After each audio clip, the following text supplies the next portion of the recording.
okay? There's different stages of demonic possession, angelic possession, any type of possession. It's not something that is so easy where people think or they get scared of working with the spirits because they're scared to get possessed, like in the Hollywood movies. No, that takes work and not everybody can do it. It's an agreement between you and the deity or the entity that you're asking to.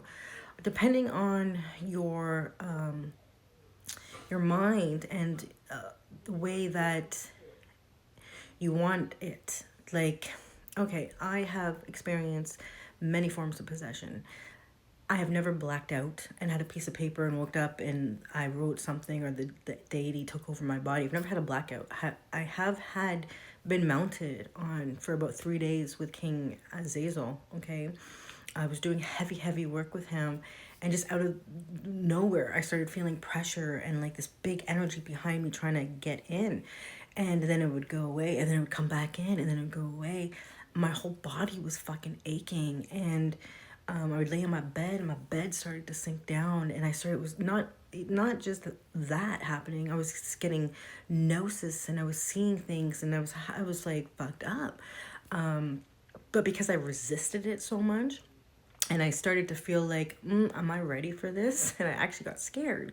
I kind of rejected it, which made the process even a little bit more intense, right? I had to do.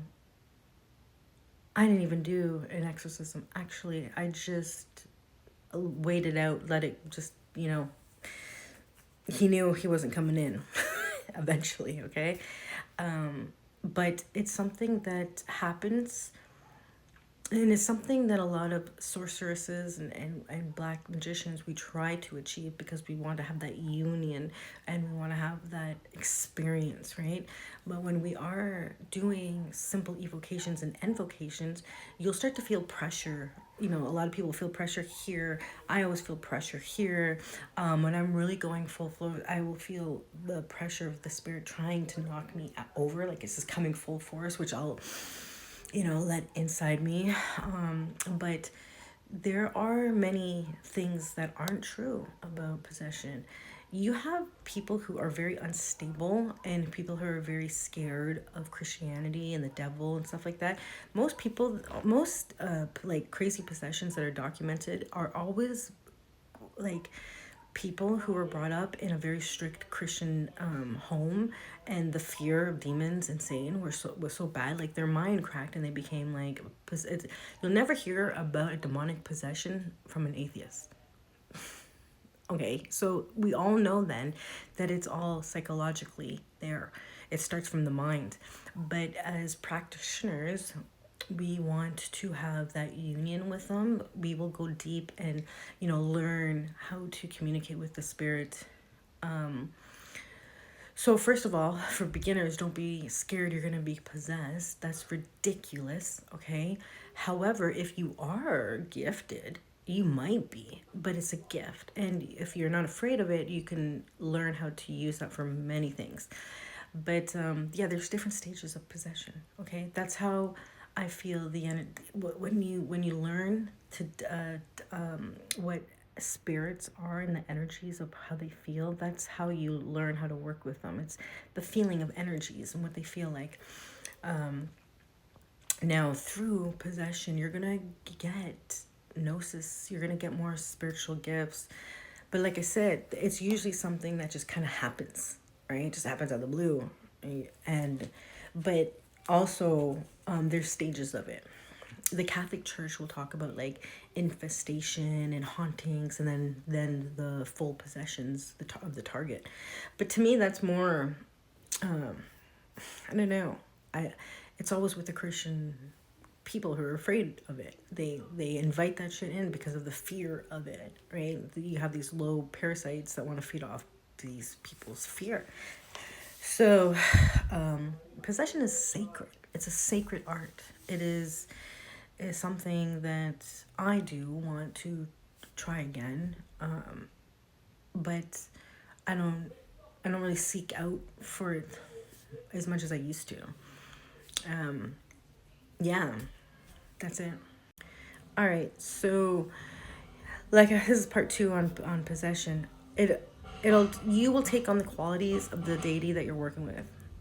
It's just going to happen over time. However, the deeper you go in, the deeper your experiences. I do suggest mind altering. This is a cheat code, but I don't care, because it's the mind altering substances that actually really make it go a lot easier and quicker. When I was a full-time user, I mean, I changed completely. I had spirits walking in me like I was like a spirit whore. Like, I was just in and out. They were coming in and out. And you could see the difference within. My face would change. My whole demeanor changed. Because I had no command over them. Because of the substances allowed me to switch that off. And I was being taken over by other entities. So that's the dangerous part. If you're practicing spiritualism and you're an alcoholic or a drug user, you're gonna end up fucked up, because they definitely will fuck your mind up because of that, because you don't have any command over it. You're being controlled over with the substances, and then you're feeding bottom feeder parasites that come along with that. Okay, it's all you. But once you clean up your act and you get sober and you get clean, because you've already opened those doors in your mind, it's so much easier now to discern and to use with your will. I'm grateful. Even though I put myself through a lot of hell, I'm grateful for that. Because of that, I became more psychic. So much easier for me. I don't have to do as much as someone who hasn't gone through that. That's the gift you get out. That's the gift you get from sobriety. Okay? Clean up your act if you're using and you're practicing spirituality. Then you learn to control when you wanted to use. It takes years and years. I mean, I can go out and I can drink now. Okay, but sometimes I do slip and I'll start drinking a lot. Then I have to be like, nope, gotta step back. But I like the opening of my consciousness to the spirit realm. It just makes it more fucking easier. And it's sitting there for hours doing meditation. But anyways, I still wanted to say that